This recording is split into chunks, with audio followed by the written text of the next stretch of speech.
Fireman Sam Mahaffey, born in 1875, saw transportation advance from horse and buggy to the automobile by the time he died in 1951.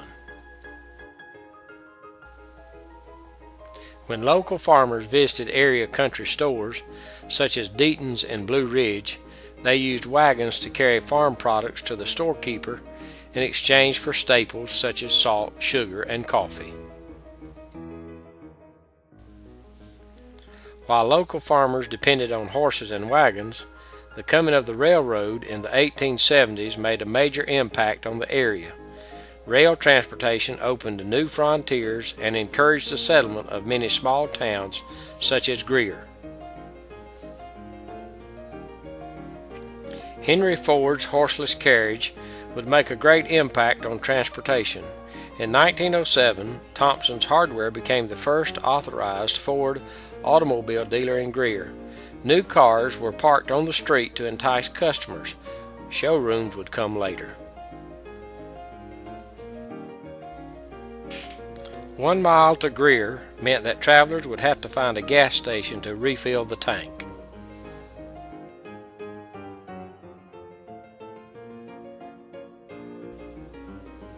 Tooley's General Store along Arlington Road was the equivalent of the modern convenience store.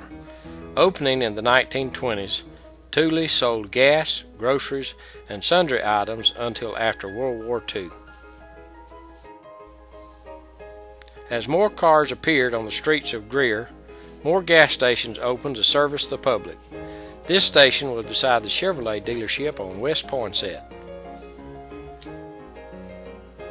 The Pure Oil station sat across West Poinsett Street on the site now occupied by the Greer Fire Department. Jake Howard stands in front of the family gas station in 1929. Behind the station was a tourist camp consisting of log cabins for travelers along the Greer-Duncan Highway, the main road linking Spartanburg and Greenville. Dode Shepard opened the East Greer service station on Arlington Road in the 1940s. Cyril Strain Sr., shown here, ran the Gulf Station in the 1950s and 60s. Dan Davenport bought the Ford dealership from Thompson, who had moved his agency to this building on East Poinsett Street. 3 generations of the Davenport family have sold Fords in Greer.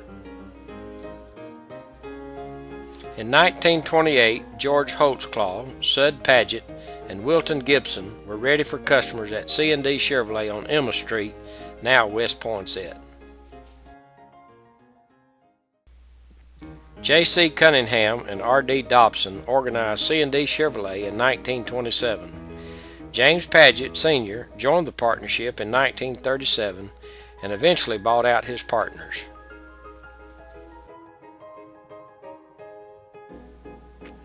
In the early 1960s, Paget with his sons as partners renamed the business Paget Chevrolet.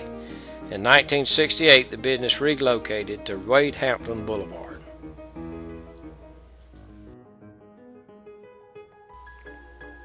If you couldn't afford a new car, you could visit Vernon Duncan's used car exchange on Cannon Street.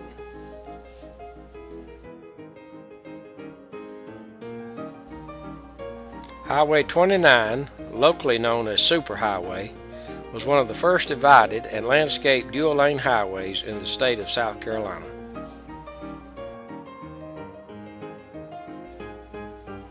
Major highways, such as Highway 29, opened the door to increased movement of goods by truck rather than rail. Youngblood Trucking was the first major trucking company in Greer.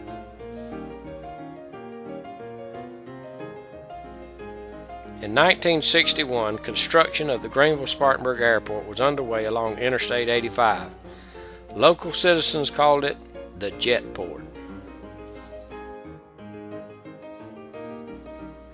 In less than 100 years, from the buggies of 1876 to the opening of the airport in the early 1960s, Greer witnessed major progress in transportation.